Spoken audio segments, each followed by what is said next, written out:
r/AskReddit by Reddit and chill. What's the most satisfying act of I don't give a duck that you have ever witnessed? My cashier in Amsterdam was literally just taking my groceries and sliding them across but not scanning them and then putting them into my bag. She scanned the last thing for like €2 and goes, "That'll be €2. She did not give even half of one duck. Probably her last day of work. Someone's girlfriend was cussing them out in the middle of a mall. This dude called up his mate and asked to get a ride home and left her speechless. Don't know how that relationship ended up. You probably saw it. One of my high school teachers was just before retirement. I remember on the day of the final exam he handed out the test papers. Then sat down at his desk and read the newspaper. With it open up all the way in front of him. He couldn't see us and vice versa. The smart girl in front finished first and just passed her paper back. It went all around the class. Not the first duck was given by him on that day. In my history course in college, professor would give us like 10 questions a week before exam. Then on the exam he'd have 3 of those questions we had to answer in a short essay response. Everyone would just pick the 3 easiest questions from the 10, write it up and save it to their phones. Then when we had to do the exam just pull out our phones and copy it. We wouldn't even respond to the specific questions on the exam. Oh. And 10% of our grade was by attendance.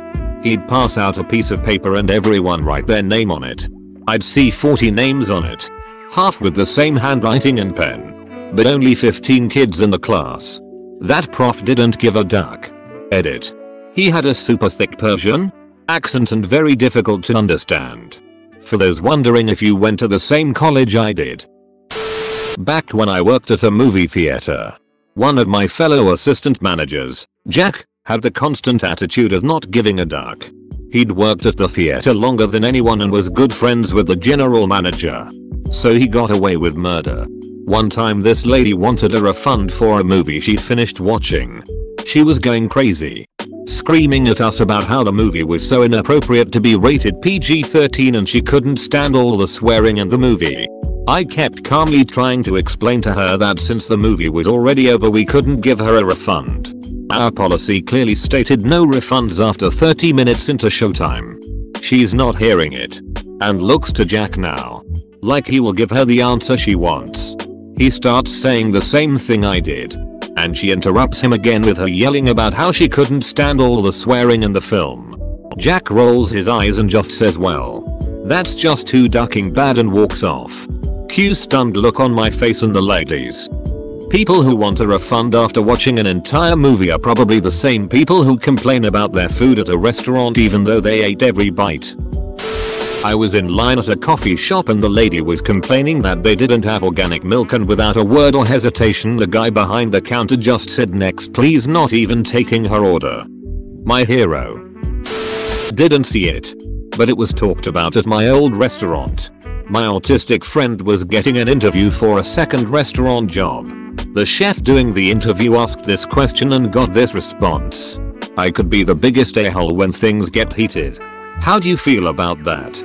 Well, if that's the case, then I don't want to work for you. Spoiler alert. Things are always heated and that chef is always an a-hole. Work in Geek Squad. Another agent was really upset that day and had a rough patch of a few clients who were really mean and extremely rude to him. After bearing through them and after about a 10-minute break he helped another client. Their first words were, "Alright. Best Buy gave me a shit product that broke after 6 months and I want you to fix it right now," which he explained that there's a process and he couldn't fix it right now, and the guy cut him off and said, "I don't care.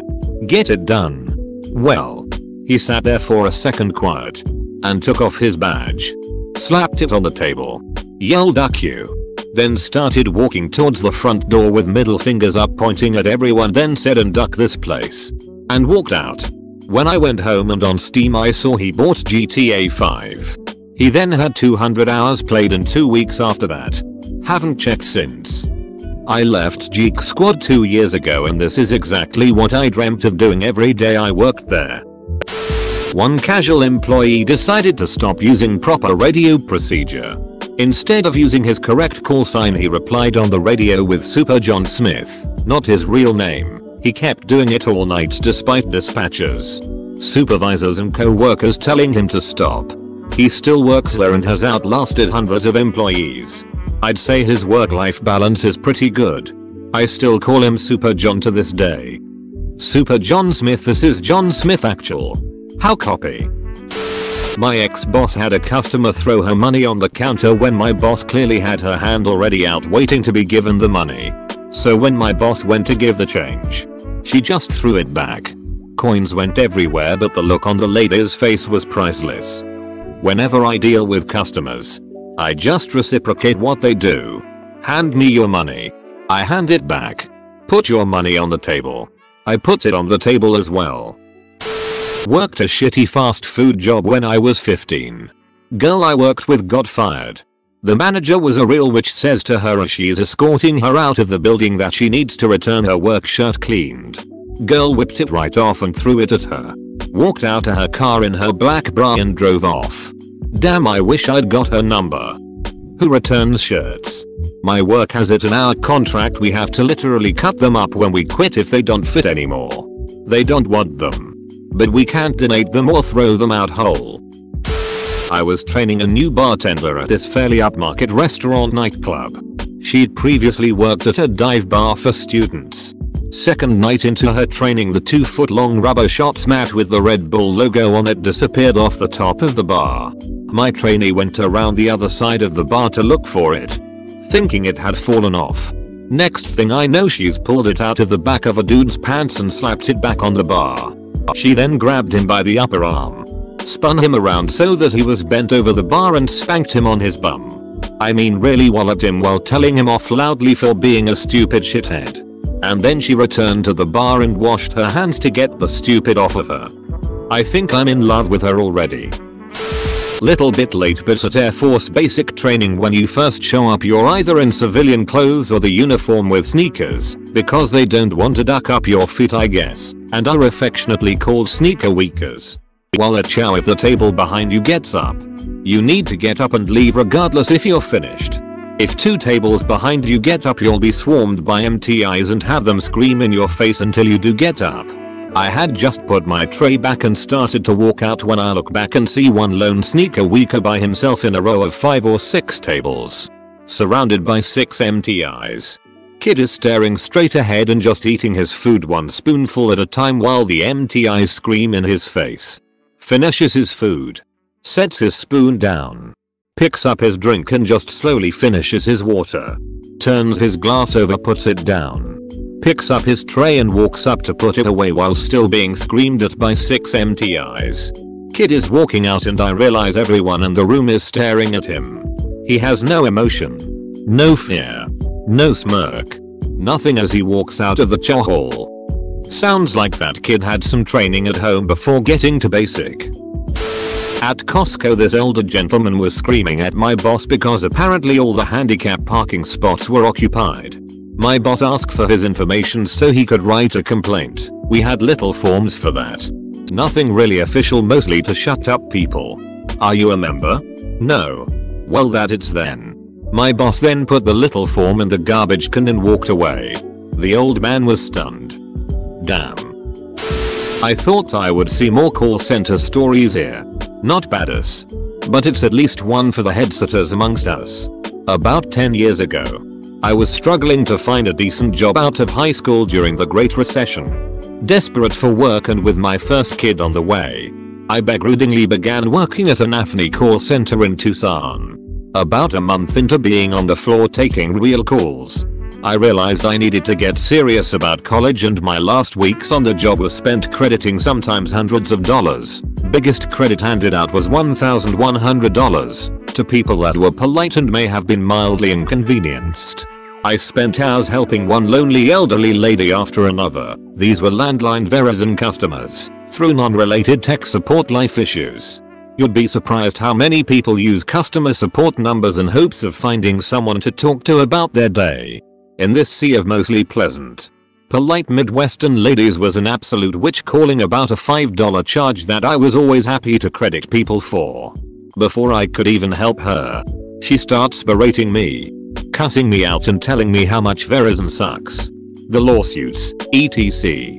This was getting into my last week on the job. And I calmly say, ma'am, you are way out of line and need to get control of yourself. I'm going to place you on a 1-minute timeout.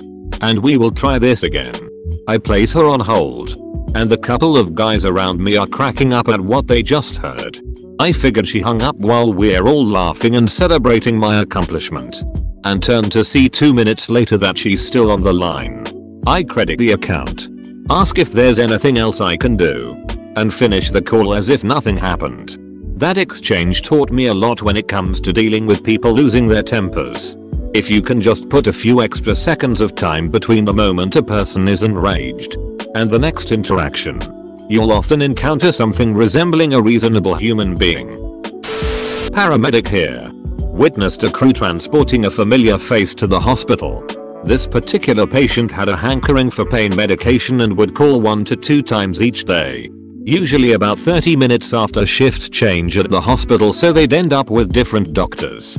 Anyway, we'd just recently enacted a policy which allows non-emergent, stable patients to be placed in the waiting room of the hospital instead of just skipping to the front of the line. Well, this patient didn't think it was right that they were going to be made to wait for their morning fix. So they refused to get off the gurney. The medic attempted to get the patient off the gurney and into a chair for a solid 15 minutes before literally picking them up by their belt and arm and placing them on the floor. What's better is he continued to hold the patient by their belt so they couldn't get back on the gurney as it was wheeled away. The only thing he said after walking back to the EMS room was, "This will be really fun to explain to Frank tomorrow." With the biggest grin ever. Frank was our manager and had a wonderful forehead vessel that I'm sure pulsated nicely while having said discussion the next day. Lots of times my radio report ended with, "This PT is an excellent candidate for Tridge." Some Karen was beefing about a 25-cent off coupon. The coupon was for a 42-ounce bottle of something. But she wanted a 28-ounce bottle. The coupon was rejected when scanned. Because done. There was no product to match it. There was nothing the cashier could do. But Karen just kept demanding 25 cents off. Finally, the guy ahead of me in line marched up to the counter, slapped a quarter down, and said, "There's your ducking 25 cents off. Now pay your ducking bill so the rest of us can go on with our days." What a legend. Was living and working from home on a super busy street. One day I hear a ruckus out front. There's an SUV stopped in the middle of the road. The occupants apparently having a fight. No traffic could get by. And wouldn't you know it, like 10 cars back there's a deputy's car. Deputy walks up, already pissed off by the shape of his stride. Now I couldn't hear anything up to this point. But things got very loud. He demanded to know what the issue was. Driver wanted the passenger out of the car. Deputy asks the passenger, "Whose car?" Passenger begrudgingly says it's the driver's, but that they help pay for it. Deputy, "Out of the car." Passenger, "But." Deputy, "Now." Out. Passenger gets out. Goes to stand on the curb as directed. Deputy, to the driver, "Drive." Passenger, "But how am I supposed to get home?" Deputy, "Walk." Turns, walks off into sunset. Was the sheriff Phil Anselmo? My location for work has 1k people being laid off in 5 weeks. We've basically started doing the bare minimum. We've been playing Cards Against Humanity and streaming TV shows. We do about 2 hours of work, then spend the next 7 ducking around. Speaking of, I got to go. I'm hosting the next game. Edit. Thank you all for the upvotes. Now my highest rated comment is about not doing job and playing Cards Against Humanity. I did this, but found out before they told us. If you are a large employer and need to lay off a large number of people, you have to notify the government through the WARN Act. The list is published regularly and I found out they were closing our office because we were the only one with enough employees in the city. For almost 6 weeks I ducked off. About the second week the manager brought me into his office and wanted me to fire me. But I told him that he was getting closed down and I wouldn't tell anyone if he let me finish out my time.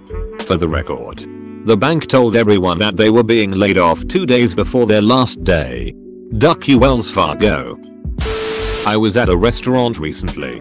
While I was waiting for my friends to arrive, I noticed a couple a few tables away.